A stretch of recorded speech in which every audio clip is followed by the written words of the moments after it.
Let's pod. We're back with another one with Gabe. Gabe? I love that you get hot when it's 76 degrees in here. I love that it takes you half an hour to set up these cameras. I love that you get a little crinkle on your forehead when you're looking at the monitor. I love that I love that after I spend the pod with you, I can still smell your perfume on the couch. I messed that up so badly. Is it that strong? Better. Huh? Is my cologne that strong? I guess it kind of is. Anyway, if you're... May all acquaintance be. Yeah. Oh, God. Old friends. That's what this is all about. Old friends. I just spilled champagne all over myself. Well, that's wonderful. What a wonderful way to start the episode. Can I get in on some of that champ? Yeah, let's do it. Yeah. And while you come over here and give us some of that, why are we in different shirts? Because as Gabe said, it's hot as in here, and we all got nice and sweaty, so we decided to change. Beautiful. That's great. Yeah. Yeah. Oop. This is going to be the drunk one. All right. There we go. I would cheers, but we're sitting quite far away, so cheers with each other. Bink. Glug, glug, glug. Okay. Ooh, dry. So, we watched When Harry Met Sally, which is a personal favorite of mine, personal favorite of ours, I would say. I gotta fix this chair. Go ahead. All right. We'll wait. We'll just watch you.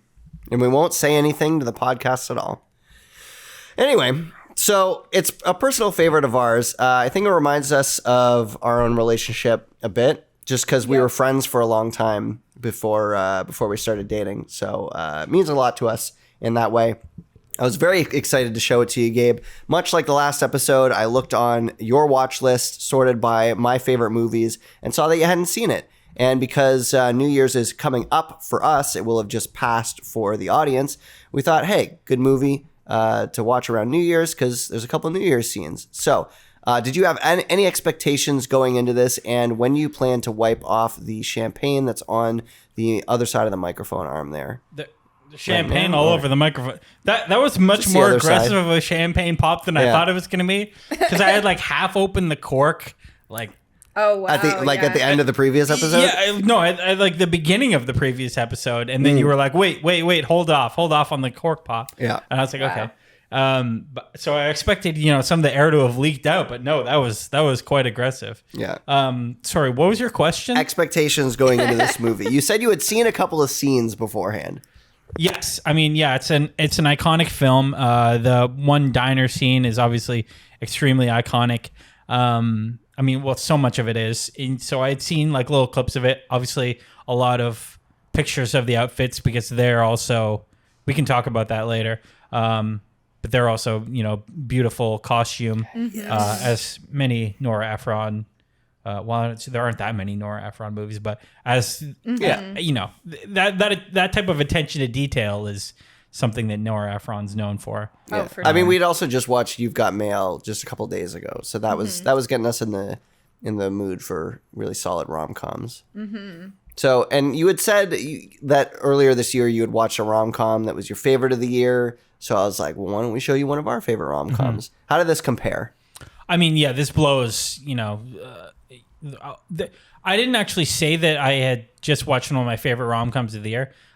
I was talking about Anyone But You, the new romantic comedy movie. Solid rom-com, typical, loosely based on a Shakespeare play, modern day adaptation. It's fun. That movie's fun. Sure. It's like a 3 out of 5 star experience. But what I mentioned in that review was that I had also seen another Glenn Powell-led rom-com called Hitman. It's not actually out yet. It'll come out later this year. But I saw an early screening of it at TIFF before it had been bought by, I think Netflix bought the rights to it now. But they were, trying to get someone to buy the rights to it. So they were showing it at the festival, get hype around it, sell it for a lot of money. And so, yeah, that was one of my favorite romantic comedies of 2023. And so that was Richard Linklater, right? Yeah. And he obviously does the Before trilogy, which is some of the best rom-coms too. There's kind of some overlap between that and When Harry Met Sally. It's very dialogue driven. Yeah. Yeah. Yeah, well, just surrounding like kind of innocuous dialogue, you know, kind of like, oh, you do the white man's overbite. It seems like it doesn't mean anything at all, but it's just like relationship building scenes. Yeah. You know, it builds up to something. Yeah. Yeah, you get to watch like the relationship like bud and develop, right? That it's not necessarily that every piece of dialogue is consequential, but you just get to see like the chemistry build between the two characters over a period of time. Yeah, I just love that it felt so honest. You know, like I just love that when we hit the point in the movie where we have bearded Harry, and you know he's lost some of his like spunk, you know, like some of his bite, and he's a little more depressed. And Sally's able to take him more seriously at that point. You know, it's just he gets so much more honest. I'm like, yeah, this is where we really get to the heart of it. You know. Well, in the beginning, he kind of had like this fake confidence. Yeah. But by then, it's all stripped away, so he's more himself. What I really love at the beginning of the bearded Harry part is that he's explaining that he's getting a divorce at a baseball game to his friend, and they have to do the wave. Do the wave, yeah. That is so brilliant. That's so funny. It has like the perfect blend of like, there's so many like good comedic moments, but it takes itself pretty seriously too. That's such a great like joke of that time too. Like the World Cup had just happened in Mexico in 1988, where like the wave had become like this big popular thing, and just now you're at a sports game, you don't feel like doing the wave. You just don't get up and do the wave, and like most other people are like, yeah, the wave sucks, I don't like it anymore. But at the time, it was like, oh yeah, I guess we're doing the wave. Like I guess it comes around. And it's so like half-hearted. They're just like, yeah, she's moving out. So good. Yeah. Yeah, there were a lot of great filmmaking moments in this, in all honesty. One of my favorite ones was the double phone call scene where they have Jess and what was the other character's name? Carrie Fisher's character on the phone with Harry and Sally. Sort of like double split screen, and they're trading off the lines and doing it very rhythmically back and forth and back and forth. But it still felt like the pacing of a real conversation. Just absolutely brilliant. And that type of like fast hit rhythm stuff. I mean, was I on the His Girl Friday episode? No, I think you were just after it or just though. Before. There is similar sort of vibes of that, and it's the same sort of thing where it's like they have like this energy, this chemistry where they can't get away from each other. Yeah. But they like kind of hate each other a little bit too. And it's like really fast paced, and they just like feed off of each other. It's kind of like I wouldn't say that Harry and Sally hate each other, although that is the pinnacle of the movie, the final scene. She says, I hate you, but she doesn't actually mean that. No, she's just incapable of saying that she loves him in that moment. So she's just saying, I hate you, Harry. I hate you. I hate you. Yeah. Right? No, I really like that. She's like, that's so typical of you. You make me not hate you. Yeah, but that's a very similar thing to His Girl Friday, where they're like, you are the only person who like really gets like who's like on my energy wavelength here, and like gets what I'm about, right? Yeah, because she was supposed to get married, but she was like, no, I gotta do this one last job, and she's like, can't stop. Yeah, and her husband's like, I don't get it, why do you want to do stuff? Yeah, it's like, this is my life, you know? Yeah, so I realized I forgot to read the log line. So if you haven't seen When Harry Met Sally, Harry and Sally have known each other for years and are very good friends, but they fear sex would ruin the friendship. So I personally feel like this is the best romantic comedy ever made. Does anyone disagree with me here? I'd say His Girl Friday is better than this, if you want to count that as a romantic comedy. But this one is, if you're just going like the like modern definition of a rom-com, like the basically what Nora Ephron basically invented by making this movie, then yes, it's better than any copies of it that have come since, in my opinion. Well, His Girl Friday, I feel like, doesn't have quite enough romantic elements. To me, it's more about a woman that says like she's gonna give up her career, but she can't because she loves her career, and then falling in love with her ex-husband is more incidental because he understands her and her career, and less like when Harry Met Sally, it's like there's so much buildup that you're like, oh, like they gotta get together, you know? And his Girl Friday is a little more incidental. Yeah. Well, when Harry Met Sally had a perfect balance of romance and comedy, because the romance was enough that like you're really rooting for it, you know, or at least you maybe don't even want them to end up in a romance, but you want them to end up happy and good friends. Mm-hmm. But the comedy is legitimate. There are a lot of really funny moments, laugh out loud moments. Yeah. Yeah. For sure. Yeah, it's very funny. Sorry, I got caught looking at the IMDb page there, and I wasn't ready to talk. No, it's all good. So I'm it's also ready to look at the IMDb page. Oh, okay. While you do that, I agree. It's really funny. Billy Crystal is like off the charts funny in this movie, and Meg Ryan is just hanging right there with him, like ready to like riff off his energy at all times. Such good chemistry. I mean, yeah, they legitimately did that. Like, you remember the scene where he's like, "There is too much pepper on my paprikash." Yeah, in that scene, that's exactly the scene I was thinking of when I just said it. In that scene, you see Meg Ryan like laugh and like look off to the side. She's looking at the director because Billy Crystal's improvising, and she's like, "What do I do?" And the director's like Rob Reiner, he's like, "Go, like." Carry on. Yeah, She's and like, she just kind of like snaps back to looking at him. Exactly. Like, okay, I guess I'm going along with this bit. Yeah, it's brilliant. They have fantastic chemistry. Mm-hmm. And would you say, what do you think? Do you prefer Meg Ryan's chemistry with Tom Hanks in You've Got Mail, or with, no, you prefer Billy Crystal in this? Because with this, it's like you see the friendship develop, like where they're strangers, but you see like they're able to like talk and disagree, and they can be really honest with each other. Whereas with You Got Mail, their relationship is built upon dishonesty. Mm-hmm. Like they're, you know, kind of emotionally cheating on their partners. Yeah. And then, by the way, we've got some nice audio texture from the great city of Toronto in the background. But carry on, my love, after you recover. You need me to take it for a second? Don't cry, shop girl. Okay, that part actually did make me cry.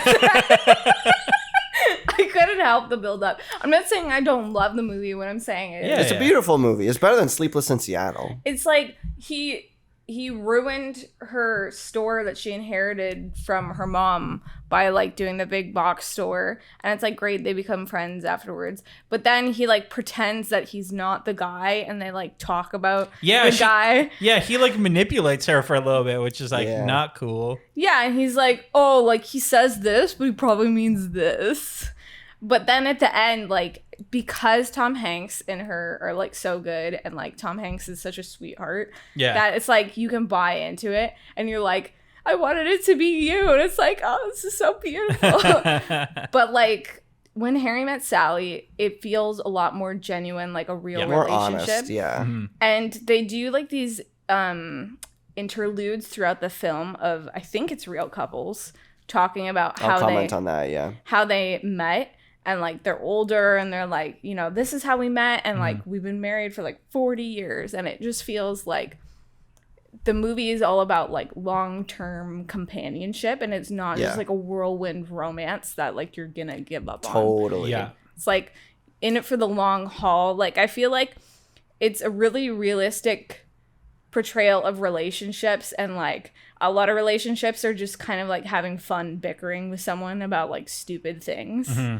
And like it's just fun to see that, instead of just like, I looked at him from across the coffee shop and he was just so beautiful, and then we got married, and it's like that's just not real, you know. So what were you gonna say? I mean, that's not Gabe really, looked like you wanted to comment. That's not really, so. but some of the stories that Rob Reiner gets those couples to tell in the movie are like that, right? But you, the whole idea between that, I think the reason why I thought that he had those little interstitials was just to say, like, you know, there's not necessarily full truth to these stories, right? But this is the mythology that these couples have built up about their relationships and how they started, right? Like, you know, maybe the story gets slightly embellished over time or whatever, but it's like, and they've gotten, you can tell with most of them that this is a story that they've told to many people before. This is trading off this of is it. a practice story that they've told to people. They're like, and you came up to me and you said, I'm doing this. Yeah. So the secret behind that. So essentially they were real and also not real. Yeah. So basically the segments of married couples telling the stories of how they met are real stories that director Rob Reiner collected for the film. Then they hired actors to relay the stories. Right. Okay. Yeah. So this is at least honest. So to just help, I guess, improve the flow and the delivery a little bit. I figured that they were probably actors just because they were all so charismatic, and like there wasn't like one that was like someone who's shy about being on camera or anything. Yeah. But that's good to know. And I know more than anyone that like when you're interviewing people, especially couples, they tend to just like go on and on and on for like a few minutes. And it's like, you're not going to get that perfect sound bite. Rarely you're going to get that perfect sound bite that just like encapsulates everything in like 20 seconds. Yeah. Yeah. Mm-hmm. In the so while I'm reading off trivia, in the scene in the diner, bless you, Gabriel. Thank you. In the scene in the diner, the woman at the end who says, "I'll have what she's having." That's the iconic line from this movie. I do believe the woman who says that is Rob Reiner's mother. Yes, I believe that too. I think she was sitting in there as an extra, and they gave that to her on the day. Like, I'll have what she's having. And nice. Get your mom a little bit of paycheck there since she has a speaking role now. Yeah. Exactly. Yeah.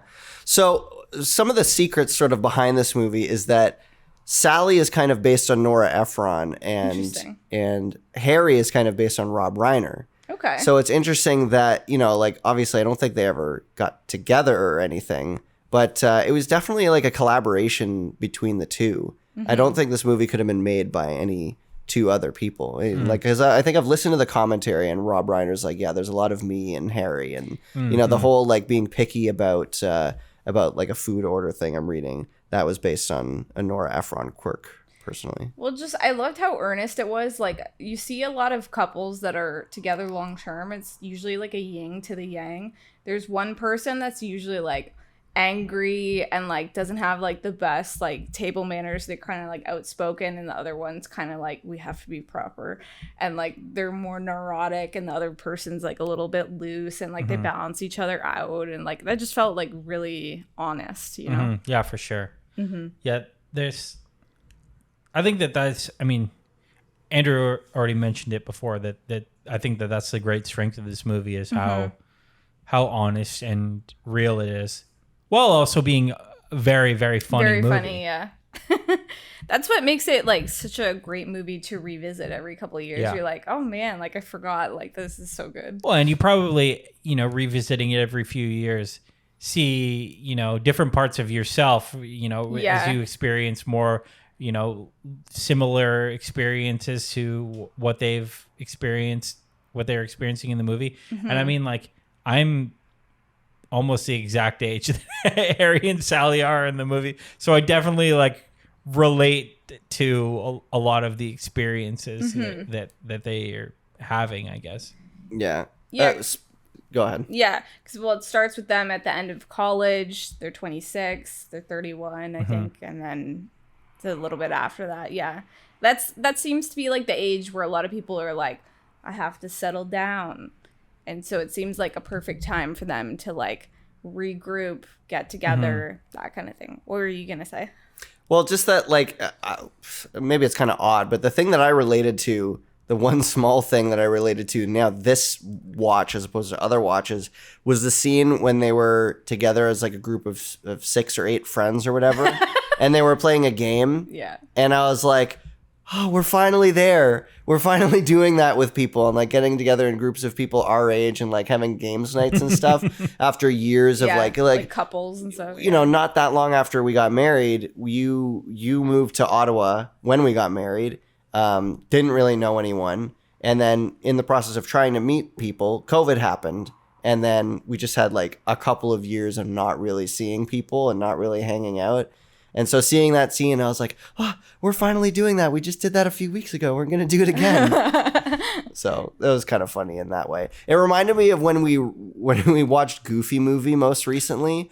It really bummed me out. Such similar movies. Because the most recent rewatch of Goofy movie, I realize I'm now closer to Goofy's age than I am Max's age. And that was a sad thought. You're like, oh, I'm going to be a dad. What about when you rewatched an extremely Goofy movie? Were you sad that you weren't like skateboarding, like pro skateboarding age anymore? You're like, I was sad that I couldn't pro skateboard from the very first time I watched Extremely Goofy movie. I was like, dang, I don't have the talent, you know? There you go. Did I show you an Extremely Goofy movie? Or did I? No? Yeah, I thought I refused to let you watch it for a while because it just Why? does such a disservice to the first movie. Because they have to relearn the lesson all over again. I'm sure it was a pandemic watch. We're like, oh, we haven't Probably. seen this. Let's watch this. as I recall, Goofy movies are actually like really depressing. And, It like, is. He's just like, he wants to hang out with his son, but his son's like, I don't love you anymore, Dad. And he's just like, oh gosh. Yeah. Well, he's like heading off to college, so like In the second one, he's sad. He's like, I'm gonna miss you, Maxie. And they like try to go on like a one last father-son trip. You're mixing up the first and the second movie together. No, like he's finishing high school and he's gonna go off to college eventually. That's what I'm saying. Like, that happens at the beginning of the second one. In the first one, he's not close to finishing high school at all. He's just in the thick of it.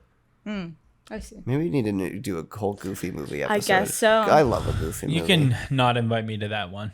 What? You clearly have Goofy movie opinions. What's your beef with Goof? I don't know. I don't have any Goofy movie opinions. Okay, well, fair enough. So back to When Harry Met Sally. We'll just dive into a bit more trivia. We were talking about the double. You don't want to talk about the Goofy movies some more? Oh, he does. You just said you had no Goofy movie opinions. Make up your mind, Gabriel. No, it's okay. Let's do trivia. Yeah. Well, I'll save my Goofy movie opinions for later. Perfect. Well, maybe if we had Karl here, he might have some opinions to say about Carl's Goofy part of the movie, Goof but- Troop for sure, yeah. I definitely had opinions about Goofy being like a studio photographer at the beginning of a Goofy movie. Photographing kids, yeah. Anyway, When you say it like that. in a studio in a shopping center. Oh, okay. Okay, Yeah. It's okay. So back to When Harry Met Sally. I talked about the double split screen scene earlier. I'm reading now. It took 60 takes to get that scene right, which They had to get the timing perfect. I it's guess. not a short Sorry, scene which either. split screen are you talking about? Because there's multiple. The double screens. split screen. So The the double one split screen. with with the Carrie's two picture. couples when they're on the yeah. phone at the same time. Yeah. Took 60 takes. It's a very well done scene. I can totally see why. I remember in our intro to film class, I don't know if they played as the double one, but they definitely played the Casablanca one of them sitting in bed, like showing like this is like how to do like editing, like phone call, like dialogue back and forth. I remember it being like, this is like a scene you have to study. Yeah. Well, apparently that scene was inspired by Karl Reiner and Billy Crystal doing that every night. Oh, Yeah, isn't that's that so cute? cute. What a great bromance. They would watch movies on the phone together. Yeah. We did that when we were long distance dating. We would watch Exactly. stuff on the So, phone together. Yet another reason why this movie reminds us of ourselves. Cute. So wrapping up, final thoughts about When Harry Met Sally. What would you give it out of 5 out of 10? Whatever you want. I think that this is an amazing film, and I would definitely will be watching it again, and I would give it 4.5 out of 5. Wonderful. Hannah? Yeah, I mean, it's a bit of a nostalgia, but I'll give it a 5 out of 5, honestly, because it's... You can talk into the microphone. It's okay. You It's don't have to one be of shy. my faves. It's definitely one that I've revisited over the years, and I definitely like see different things in it. It's funny, when I first saw it in college when Andrew and I were friends, I was like, oh, that's We like... hadn't started dating yet? No, I was like, that's like how Andrew and I talk to each other. We just like bicker a lot. And then years later, we're married, so Well, you never know. Speaking of which, I forgot to say, that was my favorite scene in the whole movie, I would say, is the scene where they're actually like really fighting with each other. This is after they become friends. They're fighting with each other and they're kind of like trading insults back and forth. About like what? This is after the wagon wheel table thing. Oh, They're like outside? Yeah, and Oh, they're yeah. fighting with each other. And then he goes, "Are you done?" And she's like, "Yeah." And he goes, "I'm sorry." And they have a nice hug. I'm Yeah, like, that was really sweet. that's how a real couple should act. It's like, you know, sometimes you have a little outburst, you lose your temper a bit, but you just gotta apologize and make sure that everybody's okay. You know, don't like storm off, don't bottle it up. Just like, you know, have the balls to apologize. For sure. I related in multiple ways because, like, I feel like I've had similar conversations with you where it's like Billy Crystal, where I come to you and I'm like, you're not supposed to outburst like that. and you're like, well, you're not like that. And it like stuff like that. So it felt very relatable. Sure. Whatever you say. Yeah. All right. What do you rate it? I like that moment too in the movie because they both know that what they're upset about isn't actually something that the other person did. They're just they're upset about other things and just taking it out on each other. And they both realize, you know, like, what are we doing? Why are we taking it out on each other? I'm sorry. Yeah. Totally. Yeah, that's the mature thing to do, for sure. Yeah. So what's next for the future of Karl and Gabe go to the movies? Yeah, you haven't put out an episode in a little bit, in your own words. When we sat down, you were like, "Oh, I'm nervous. I haven't podcasted in a while." Yeah, I haven't podcasted in a while. And so when are you making your grand return? We're making it soon. It'll be soon.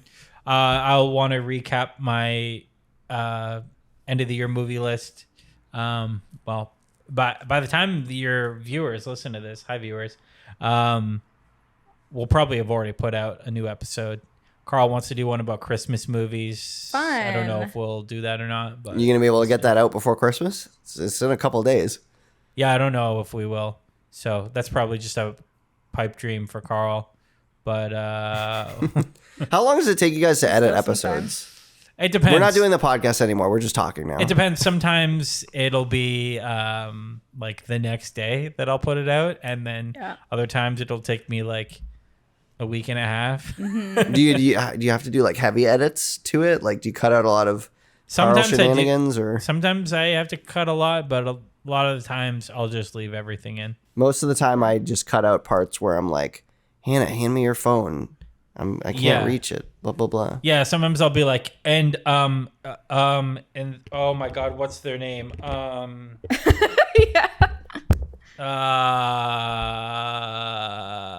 Nora Ephron, and then it's like, I just go, okay, cut that out. Try to make yourself sound smart. Yeah. Yeah, most of the time what I'm cutting out is all the false starts at intros that I do. Oh, yeah. I'll be like, welcome to, and then, okay, and then Hannah and I just sit in silence for like 2 minutes while I think about what to say next. And Hannah's like, how about this? And you're like, no. When I used to read the plot synopsis for the movie at the beginning, I would do more editing because I would be like, I'm not happy with my read there. Mm-hmm. And I would like, cut out words or like cut out pauses. I've done that a couple times. I do cut out pauses. I'll cut out myself saying like sometimes because I'll say like too often. Yeah. And also I'll cut out pauses when Karl's speaking because he'll pause like that sometimes and then continue his thought. And so then I'll just be like, and just like, cut out that little... That's hardcore. That takes a while. Yeah. Cutting out little pauses like that. It's interesting. It's not that hard. You just do a little highlight, delete, and then listen to it again. Yeah, that sounds fun. Well, no, individually it's not hard, but when you're doing like a billion of them, it adds up. Yeah, for sure. It's interesting because there's a feature on like podcast apps where you can click trim silence to make an episode shorter. Yeah. It's like some people are hardcore, just like wanting to listen to something really fast. They can just trim all the silence. You could, if you're too heavy-handed in that, though, it can sound really awkward. No, I mean it's just like in there as a consumer. Yes. As a consumer. Yes. Oh, okay. I see what you're saying. That'd be insane, though. Yeah, that'd be really chaotic. I don't get the people who listen to podcasts at like two times speed. It's like what's what the point you want to of listen to some chipmunks like discuss like world politics? Like I don't understand. Yeah, some people are like, I want to listen to like educate myself, and it's like, no, I just want to. Some of the podcasts I listen to, the host already speaks so fast. I'm like, I can't imagine listening to them speak any faster. Yeah, sometimes I listen on like 1.2 speed, but 2 times speed is like too fast. But 1.2 speed is just like imperceptibly fast. You only can tell like when they play the theme song or something. Mm-hmm. Anyway, it's 1 a.m. We're about to start Terminator 2. Woo! Did you rate the movie? Yeah, you didn't rate the movie. Oh, well, I just agreed with you. 5 out of 5. 10 out of 10. 5. Woo. High five. High five. Are you okay? Yeah. Okay. High five. We did it. We did it, fam. We don't need Karl, but we want him. That's right. All right. See you next time. Happy Thanks so much New for listening. Year. Happy New Year.